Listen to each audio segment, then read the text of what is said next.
and welcome to Shutter Chat. I'm your host, Jerry Puckett, and we are here for week 2 of Shutter Chat, an exciting new program talking about photography skills, and also talking about some of the equipment that can be used in the photography process.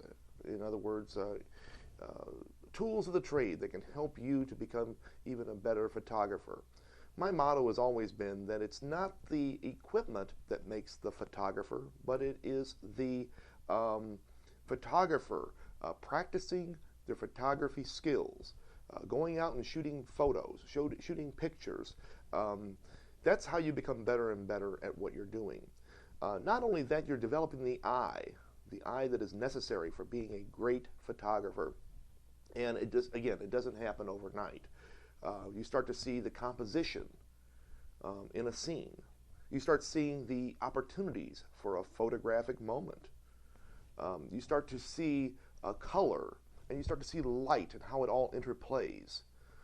You start to see what's important in a scene and what should be conveyed in a photograph. I always look at the camera as being a recording device, a way to record the image as close as possible to how my mind and my eyes want to see the image. So all of that being said, there are some great tools out there of the trade, and one of those tools this week that I wanted to talk about was a camera that is known as the Bessa I.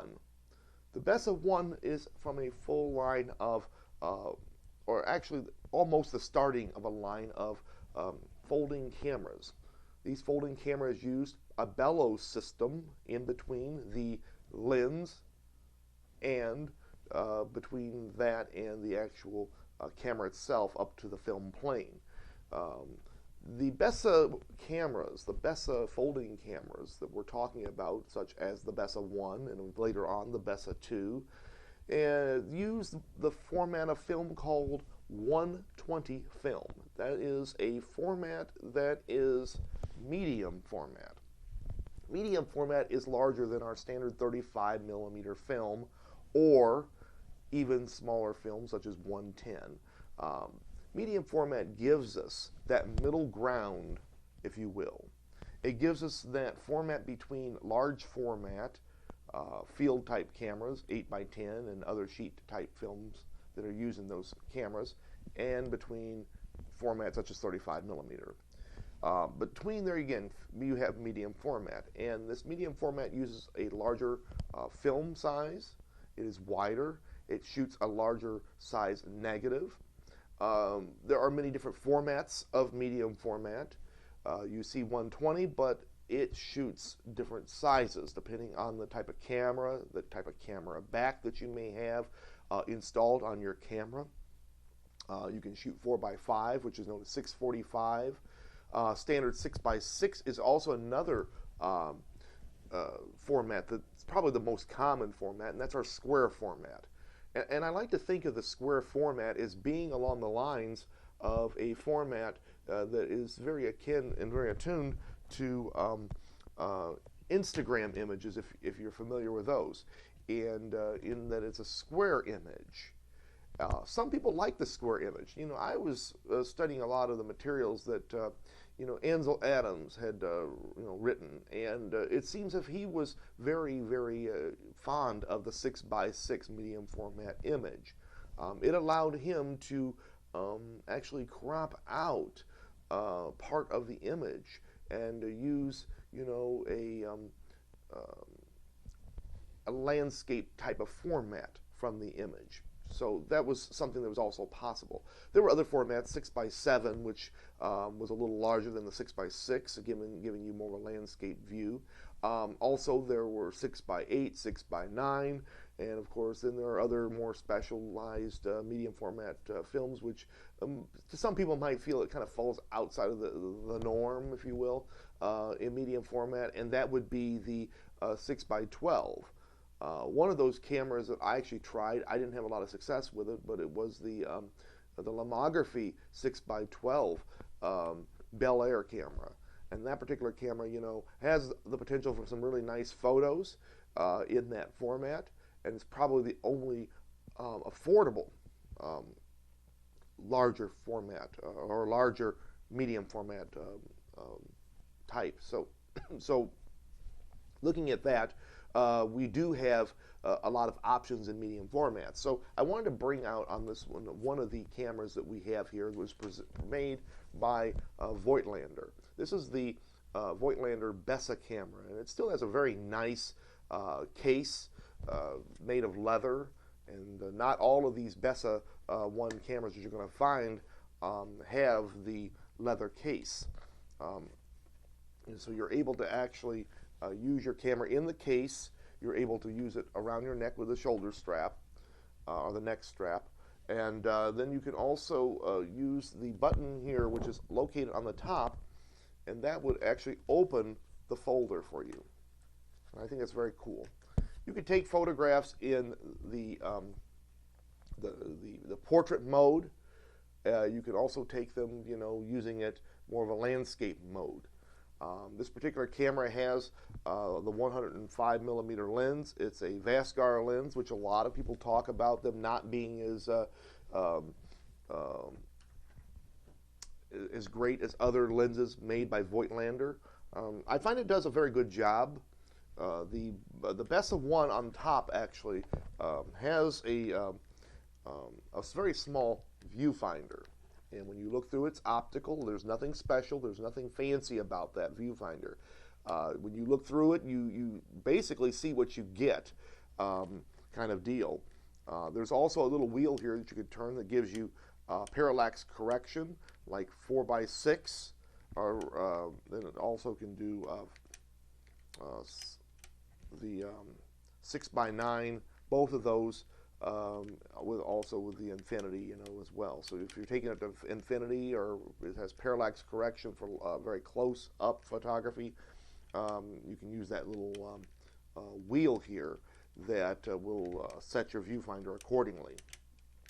I have this one actually loaded with film, so I'm not taking the actual camera out of the case or out of the back, out of the case to show you the back of the camera, but basically, it's a very, very nice, sturdy, I think, setup. You take one side of the film, like a lot of 120 film cameras, and you just pull that 120 film across the back of the camera, and then feed it into the take-up roll, and then, of course, wind it on. You'll have a little ruby red window, and I can show you the little ruby red windows that are on the back of this camera with the cutouts here in the case. And you just switch this on or open or close depending what format you're shooting, and you'll go by the number that corresponds with the type of film that you use as you roll the film through the camera. This one doesn't have the system like the TLRs, such as the Yashicas or the Rolei Cord or the Rolei Flex or any of those types of cameras. You're a little bit more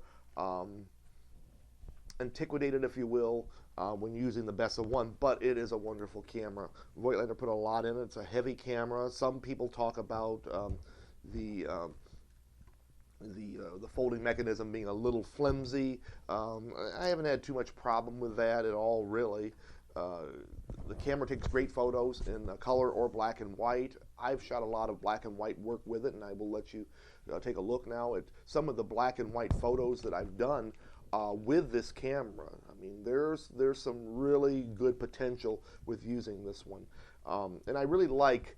You know, the TLRs are probably my favorite of the medium format cameras, especially when you get into 6x6 photography. I love the Rolei Cord, the Rolei Flex, so those are my favorites, and of course the Yashica Mat 124G, all of which are great cameras. But this one kind of takes me out of that zone and gives me more of a landscape, a larger format that I can use and scan, and there's a lot of, if you will, information, I think, that you can pull out of a scan made on this 6x9 format. Some simple controls here, really. I mean, everything is done here as far as this side here. You have to pull this up. This gives you your timer. It'll do the self-timer function. You have speeds running actually from, you'll have speeds running all the way up from bulb to 250, 1/250th of a second. And you can have your aperture ring running from 4.5 to 22 on this so as well. So right there, as you can see, that is some of the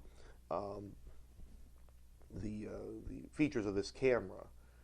So with a camera like this wide open, really you're only going to be able to open this up to 4.5 in order to use the camera. So at the largest aperture, you can also stop to f/22 if you really want to get some good depth of field. The camera itself, has really good quality bellows. There's very few of these, from what I understand, that have light leaks, so you're going to be okay. Mine have been replaced, and mine's been fully serviced, and it's has been doing very good with the CLA, and I recommend a CLA, a cleaning, lubrication, adjustment on any of these types of cameras, especially when you start reaching cameras that are over 25, 30 years old. They're definitely going to need some adjustments. They're going to need some cleaning, some lubrication, and all of that type of thing.